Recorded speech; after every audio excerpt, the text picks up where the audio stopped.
하나님의 말씀은 누가복음 15장 11절에서 24절까지의 말씀입니다. 신약 성경 121쪽입니다.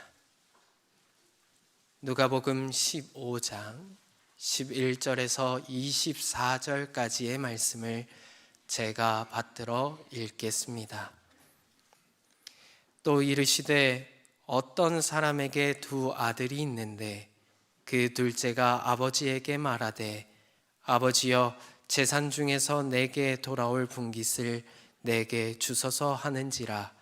아버지가 그 살림을 각각 나눠 주었더니 그 후 며칠이 안 되어 둘째 아들이 재물을 다 모아가지고 먼 나라에 가 거기서 허랑방탕하여 그 재산을 낭비하더니 다 없앤 후 그 나라에 크게 흉년이 들어 그가 비로소 궁핍한지라.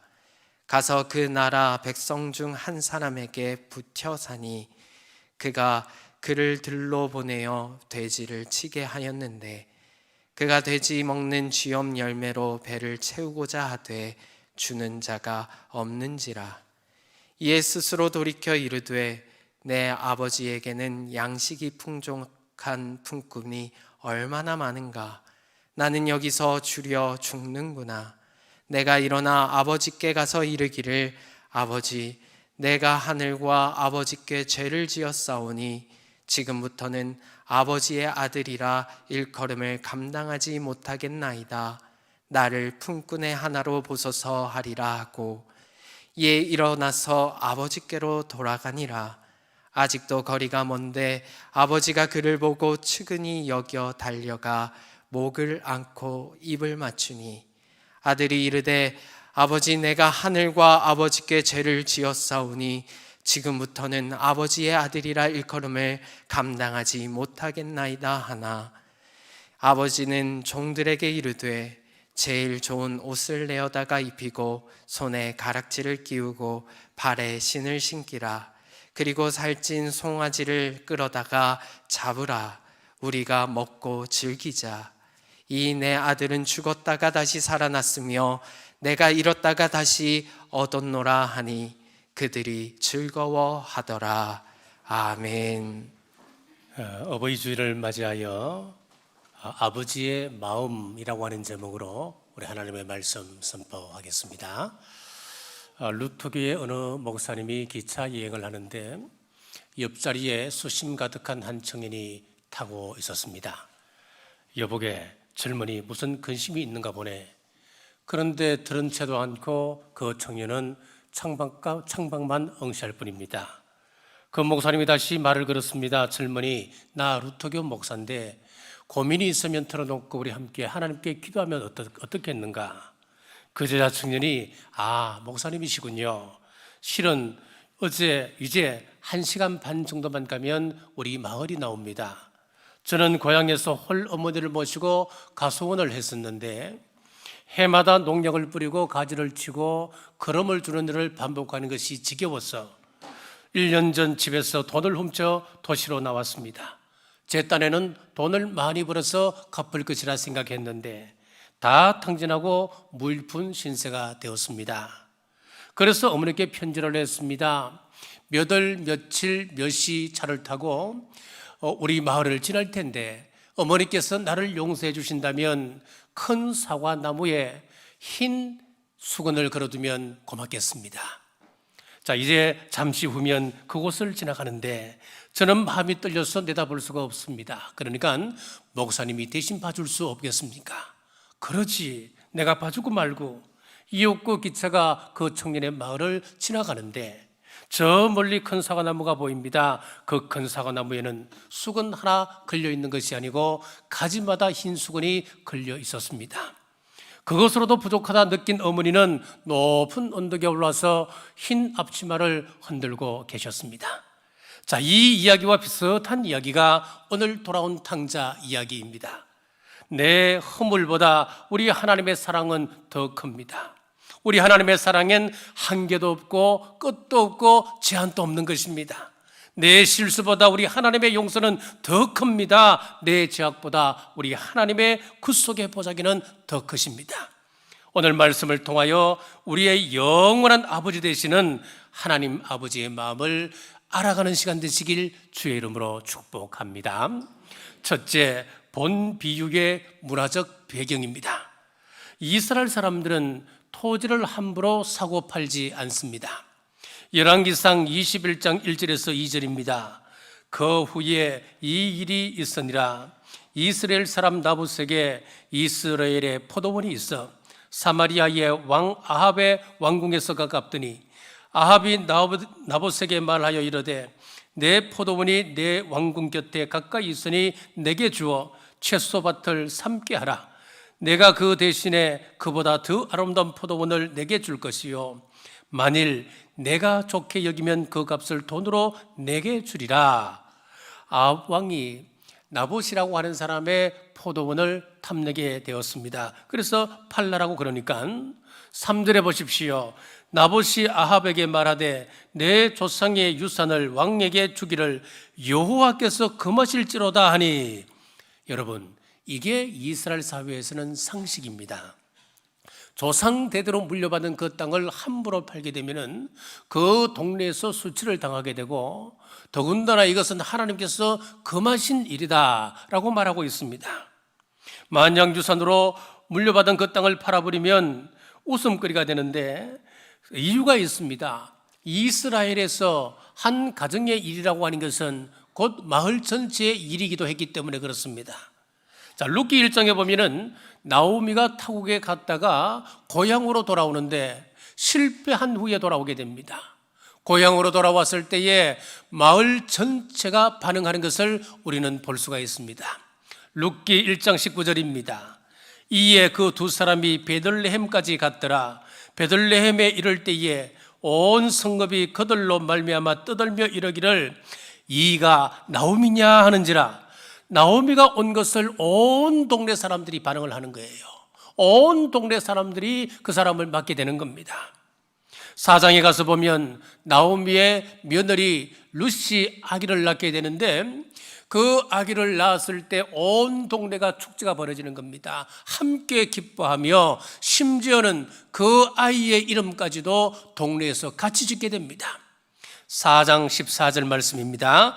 여인들이 나오미에게 이르되 찬송할지로다. 여호와께서 오늘 내게 기업 물을 자가 없게 하지 아니하셨도다. 이 아이의 이름이 이스라엘 중에 유명하게 되기를 원하노라. 그리고 17절 우리 한번 같이 읽겠습니다.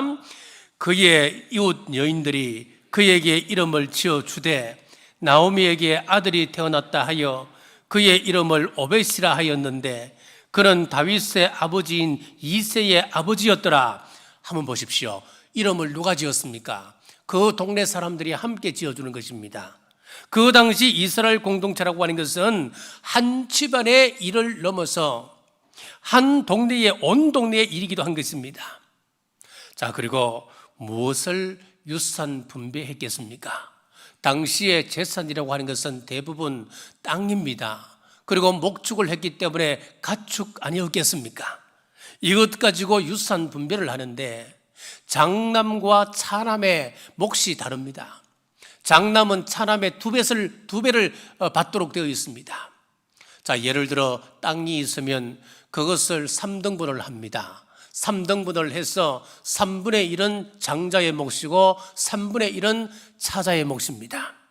양 100마리가 있습니다. 그러면은 그것을 어떻게 유산으로 물려주느냐면은 장남에게는 66마리를 주게 되고 차남에게는 33마리를 주게 되는 것입니다. 이것이 유대 사회의 유산 분배 법입니다.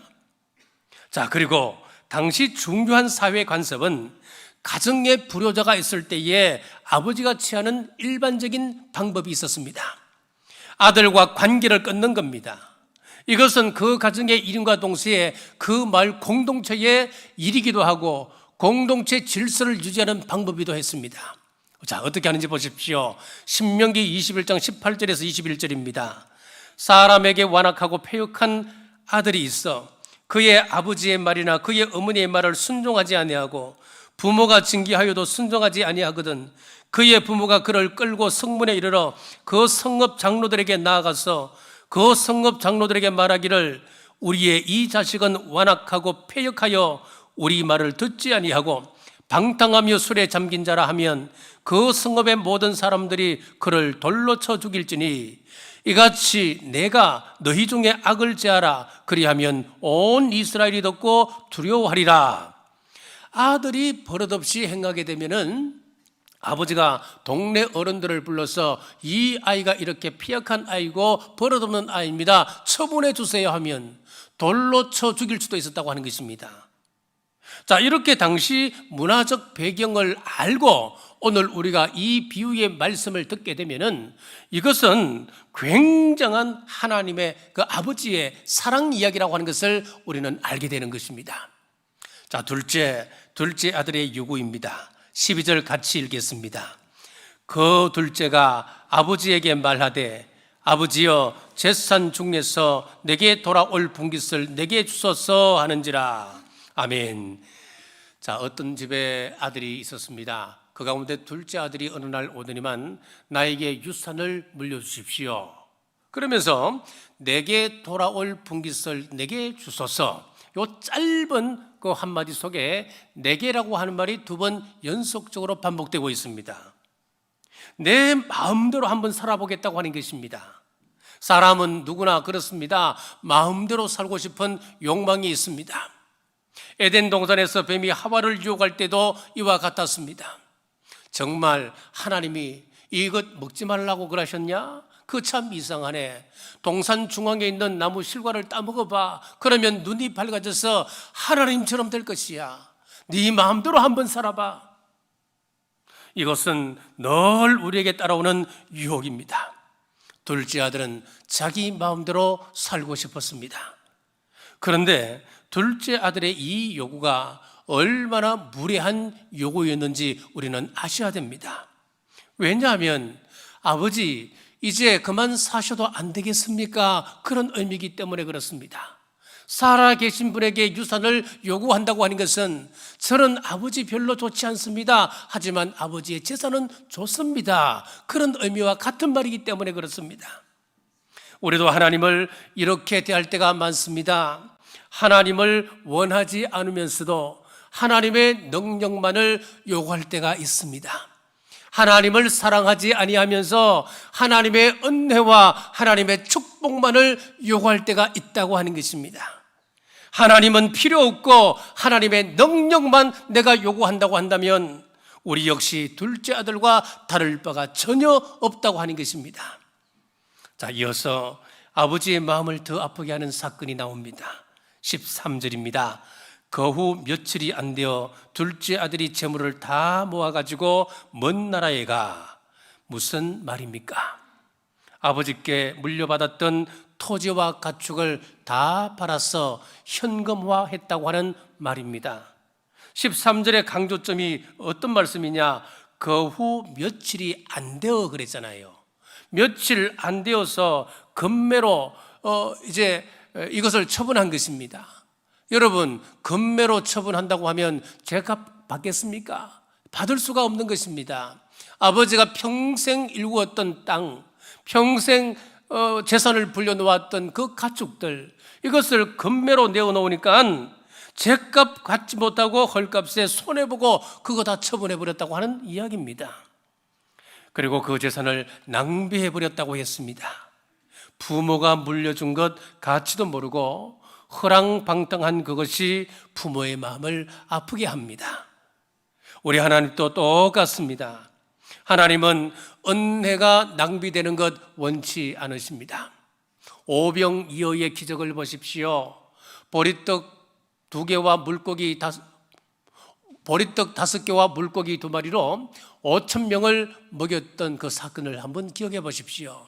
먹고 난 이후에 우리 주님께서 뭐라 명령하셨습니까? 부스러기까지 다 모으라 그랬지 않습니까? 이것은 무슨 이야기냐면은 우리에게 주어진 그 은혜, 은사, 이것이 값없이 허비되는 것 우리 주님 원하지 않는다, 그 말씀이 있거든요. 하나님께서 허락하신 은혜 하찮게 생각하고 각종 은사를 함부로 대한다면 우리도 탕자와 다를 바가 없습니다. 자, 이 아들의 마음을 보십시오.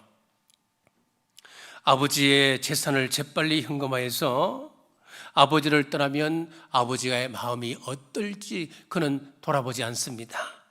동네 사람들로부터 자식 교육 잘못 시켰다고 아버지가 당할 수치 안중에도 없었습니다. 그런 당사가 아버지를 떠나 쾌락을 즐기다 재물을 탕진했습니다. 설상가상으로 흉년이 또 왔습니다.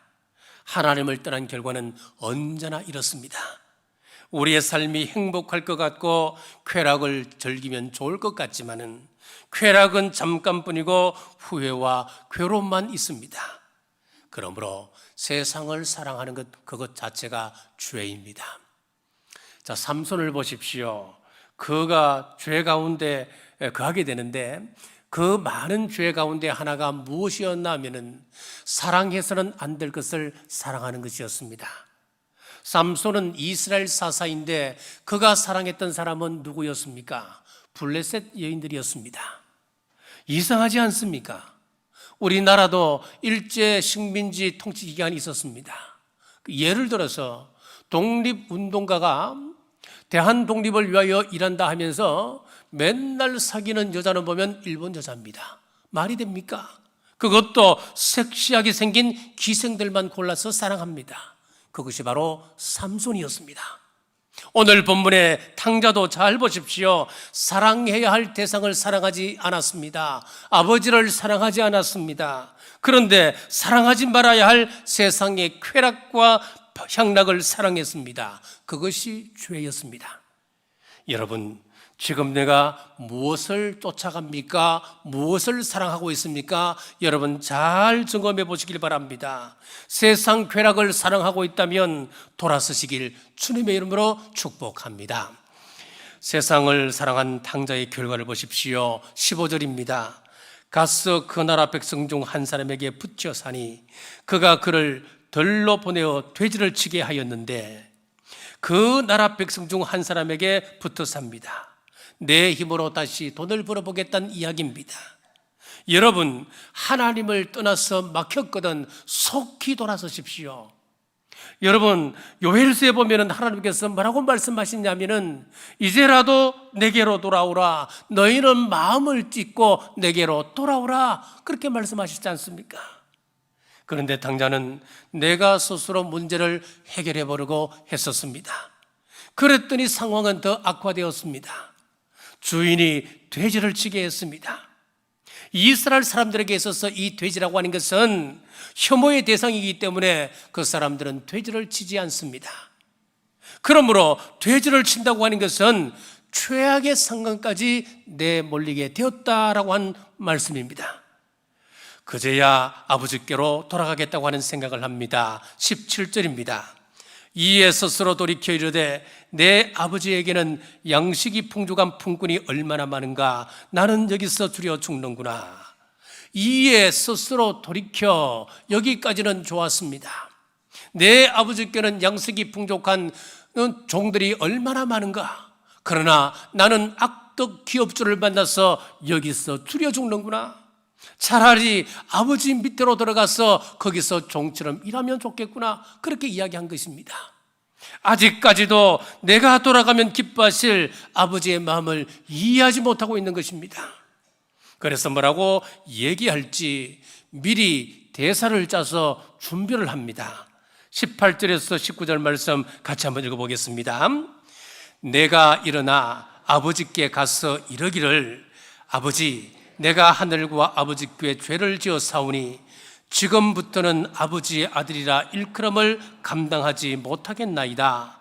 나를 품꾼의 하나로 보소서 하리라 하고, 지금 이 이야기가 어떤 이야기냐면은 열심히 대사를 짜서 준비하고 있는 그런 모습입니다. 우리도 그럴 수 있습니다. 내가 돌아가면 사업이 제대로 풀릴까? 내 몸이 건강을 회복하고 하나님께서 나를 고쳐주실까? 아마 고쳐주시겠지. 그런 기대를 가지고 이곳에 나올 수도 있습니다.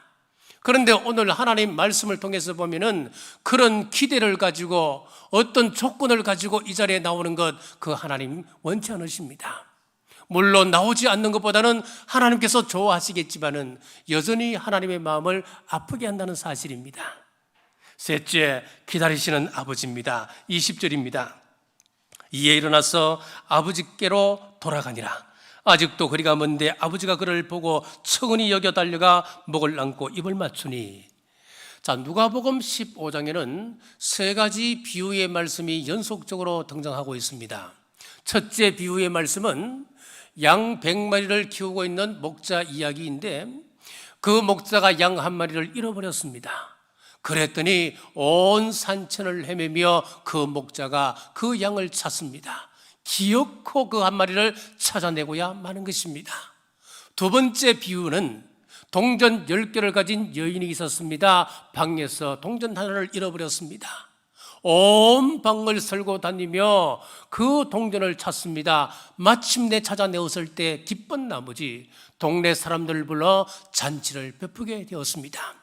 그리고 세 번째 비유의 말씀이 오늘 탕자의 비유인데, 독특한 것이 있습니다. 이번에는 그 소중한 둘째 아들이 집을 나갔는데 아버지가 찾아 나서지 않는 것입니다. 왜 그랬을까요? 이유가 있습니다. 양은 짐승입니다. 돈은 물질입니다. 그러나 둘째 아들 탕자는 사람입니다. 우리 사람에게는 독특성이 있습니다. 아무리 아버지가 애 멱살을 잡고 끌고 온다 할지라도 진정 그 아이가 마음의 반성과 그리고 뉘우침이 없다고 한다면 아무 소용없다고 하는 것을 알고 있기 때문입니다. 다시 또 나가버리면 무슨 소용이 있습니까? 자, 여기 아버지는 우리 하나님을 상징합니다. 우리 하나님은 능력이 많으십니다. 전지전능하신 분이십니다. 우리를 바꾸시려면 얼마든지 하나님께서 완력을 사용하셔서라도 우리를 바꾸실 수 있는 능력이 있으신 분이십니다. 그러나 그렇게 하면 무슨 의미가 있습니까? 스스로 돌아오기를 기다리고 계십니다. 우리가 스스로 뉘우치지 않는 한 아무런 의미가 없는 것입니다. 그러므로 하나님이 우리 인생에 아무런 일도 하고 계시지 않는다, 그렇게 말해서는 안 되는 것입니다. 아버지는 아들을 위하여 모든 것을 희생하신 분이십니다. 지금 예수님의 이 이야기를 듣고 있던 무리들은 아들이 유산을 말할 때에 아들의 장례를 위해서라도 아버지는 당연히 그 요구를 거절할 것이라 라고 생각했을 것입니다. 한 걸음 더 나가 마을 어른들은 유산을 달라고 요구하는 그 아들을 가문에서 축출해야 되고 마을에서 추방해야 된다라고 그들은 이구동성으로 말했을 것입니다. 그리고 그 아들이 재산을 탕진하고 돌아왔을 때에 전통대로라면 아버지는 이 아들에게 경노해야 마땅한 것입니다. 자, 이런 사회적 전통을 잘 알기 때문에 아들이 이런 대사를 미리 준비한 겁니다. 19절입니다.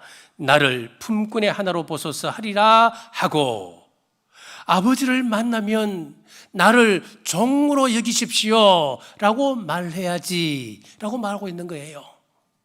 자, 그런데 전혀 분위기는 다른 쪽으로 흐릅니다. 20절입니다. 이에 일어나서 아버지께로 돌아가니라. 아직도 거리가 먼데 아버지가 그를 보고 측은히 여겨 달려가 목을 안고 입을 맞추니. 지금 이 아들의 행색을 보면 과거 아들의 모습이 아닙니다. 노숙자로 전락해서 몰골이 만신창입니다. 그러나 먼 곳에서 눈이 밝은 아들이 기다리고 계신 아버지를 먼저 발견한 것이 아니고, 늙으신 아버지가 지금 몰골이 이상한 모습으로 몰골을 하고 한 그 아들을 먼저 발견했다고 하는 것입니다. 무슨 이야기겠습니까? 그만큼 아들을 간절히 기다렸다고 하는 말씀입니다. 그리고 측은히 여겨 달려갔습니다. 당시 중동에서는 20세가 넘으면 달리기를 해서는 안 된다고 합니다. 뛰어다닌다면 남자로서 사회적 명예가 땅에 떨어진다라고 그들은 봤습니다. 그래서 예수님께서 아버지가 달려갔다라고 이야기를 하실 때에 아마 청중들은 10중 8구 충격을 받았을 것입니다. 본문에서는 이 부분을 그를 보고 척은히 여겨 달려가 한 문장으로 가볍게 지나갑니다만은 어떻게 보면 오늘 이 비유 말씀 전체에서 가장 중요한 구절이 아닐까 싶습니다. 아버지는 뜀박질이 자신의 지위를 격화시키는 것임을 알면서도 마을 어른으로서의 명예를 포기하신 것입니다. 그렇습니다. 우리가 하나님께 나아가면 하나님은 모든 체면 내려놓으시고 우리에게 달려오시는 분이십니다. 달려가서 아들을 끌어안았습니다. 아들이 마을 사람들로부터 조롱당하고 수치당할 것을 알았기 때문입니다. 아들이 다른 사람들에게 조롱당하기 전에 먼저 달려가서 그를 품에 안으시는 것이었습니다. 그렇습니다. 과거 죄악의 구렁텅이에서 악취 풍기며 살아가는 우리가 주님 이름 부르며 돌이킨다면 하나님은 우리를 자비로 감싸시고 은혜로 감싸주십니다. 드디어 아버지가 아들을 안는데 이 아들이 그동안 연습했던 대사를 시작합니다. 21절입니다. 아들이 이르되 아버지, 내가 하늘과 아버지께 죄를 지어 사오니 지금부터는 아버지의 아들이라 일컬음을 감당하지 못하겠나이다 하나. 자, 그리고 다음 대사를 읊으려고 하는 순간 아버지가 대사를 막습니다. 무슨 소리냐 내 아들아, 종을 불러서 가장 좋은 옷을 입힙니다. 손에 가락지를 끼우고 발에 신발을 신기고 살찐 송아지를 잡아 잔치를 열었습니다. 이런 아버지신데 아들이 왜 이렇게 만신창이가 되어서야 아버지께로 돌아왔을까요? 아들 마음속에 참소하는 어떤 존재가 있었지 않겠습니까? 야, 너 돌아가면 그 죄 용서받을 수 있을 것 같아? 네가 지은 죄 얼마나 끔찍하고 얼마나 중한 죄인지 아직도 모르니? 너가 떠난 이후에 네 아버지는 마을에서 머리 들고 다닐 수 있었겠어? 자, 그러나 사탄의 생각은 틀렸습니다. 아버지는 우리가 돌아가기만 하면 우리를 품에 안으시고 보호하시는 아버지십니다. 준비한 영상을 한번 보시겠습니다. 강아지가 전자기기를 망쳐놓았습니다. 그러니까 화가 난 주인이 이 강아지를 혼내려고 하는데 이 강아지 어미가 맡고 있는 그런 영상물인데 한번 보십시오. 저는 지난주에 이걸 보고 한 20번 이상을 봤습니다.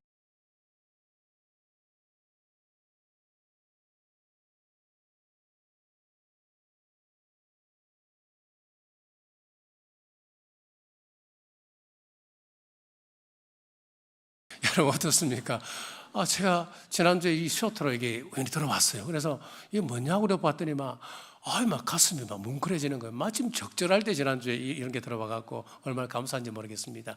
한 번 봐서는 잘 이해가 안 됩니다. 그래서 이번에는 이 보호하고 있는 어미의 이 눈 모양하고 그 표정을 잘 보면서 다시 한번 감상하겠습니다.